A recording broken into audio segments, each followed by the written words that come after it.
Thanks to Barbara Glazer and Howard Kirschenbaum, Great Camp Sagamore volunteer work weekends began 4 decades ago as an effort to build a community of dedicated stewards that could come enjoy Great Camp Sagamore and contribute to the camp's survival. Since the weekends began in the early 1980s, thousands of talented and generous people have passed through Sagamore's gates to brave black flies and defer what work they might be doing on their own homes.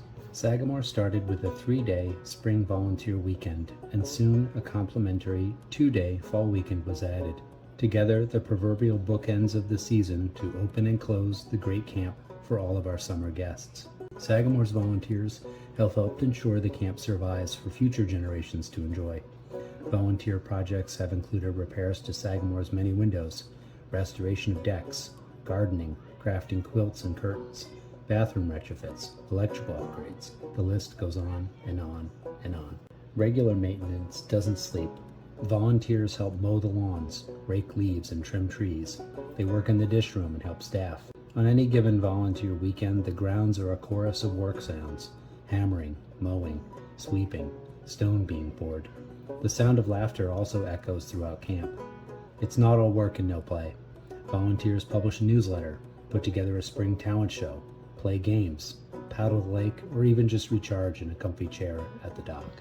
Sagamore volunteers are in large part the beating heart of camp. Sagamore would not be what it is today, a world-class educational institution, without the support of the thousands of volunteers who have come to hammer, sew, paint, wash, wire, plumb, mow, dig, and toil. For this year's gala, we want to honor all of our volunteers, but like many award ceremonies, we just don't have the capacity to highlight each and every one who has been ever so generous with their time, the thousands of individuals that we're so blessed to call friends of Sagamore. For this reason, we've selected a few of Sagamore's longest-standing volunteers as the faces of our wonderful volunteer group. Today, we highlight Dorothy Kelliher, Elaine Rubenau-Reich, and Dick Todd.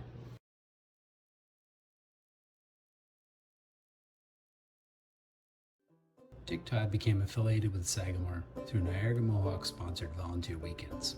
But when he saw more opportunities to come to camp and volunteer, he jumped at the chance. NIMO, as it was known, became National Grid, and Dick Todd just kept coming to camp. Dick's not the look-at-me type of guy. He's a get-the-job-done type of guy. Dick doesn't let any of Sagamore's jobs slow him down, and he's contributed to so many of Sagamore's projects, it's tough to keep track. He just keeps showing up. Whatever task he's assigned to, he hits the ground running. Here's a little proof of his versatility at camp. He's tackled bridge work, storms and screens, carpentry, plumbing, even road crew.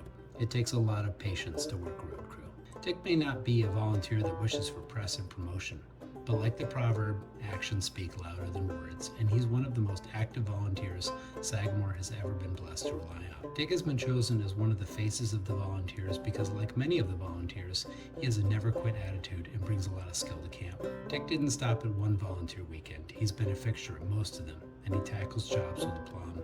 Cheers to Dick, his fellow National Grid alumni, and all the hard-working, talented tradespeople that are just trying to keep up with Dick Todd.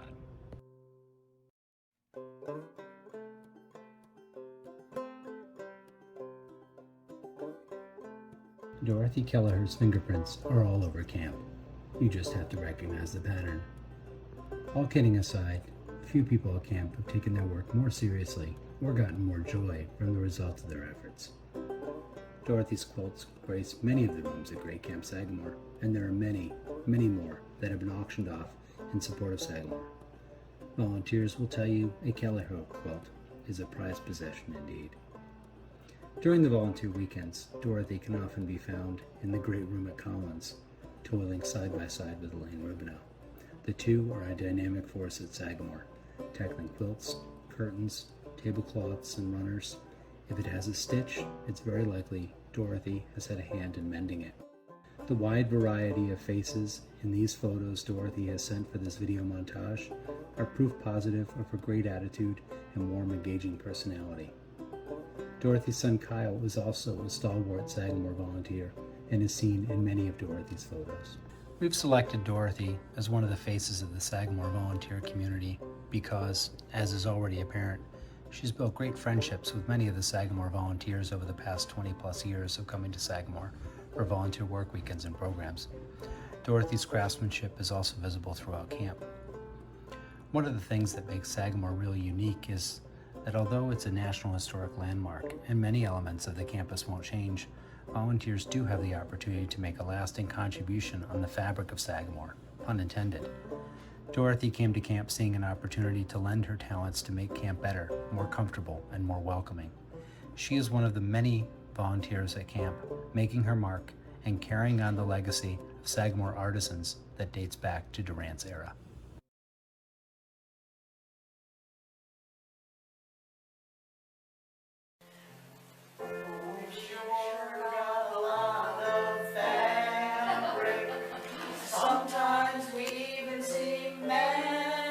Elaine Rubenau first came to Great Camp Sagamore in 1995 on an elder hostel program.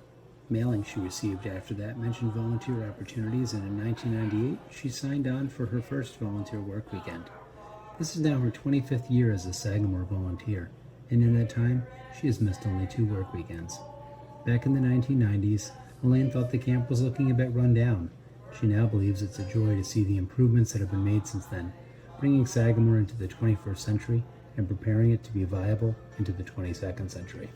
Elaine's work has consisted mostly of sewing curtains and quilts. Dorothy, Kelliher, and Elaine, with help from others, have made curtains for just about every building at Sagamore, plus many quilts for the beds at camp, as well as raffle quilts and others to be auctioned at the annual benefit to raise funds for historic preservation.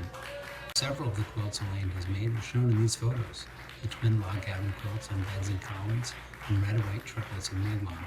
There is also a photo of her at home putting the finishing touches on a king-size log cabin quilt, which will be live auctioned on Saturday, August 6th as part of this gala. A lot of work gets accomplished in work weekends, but there is also time for socializing and just plain fun, Elaine says.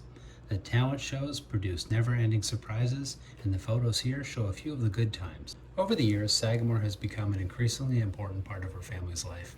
Her son Brian and his wife Chick have been faithful volunteers since 2001, and in more recent years, her son Barry has been running the big mower on work weekends.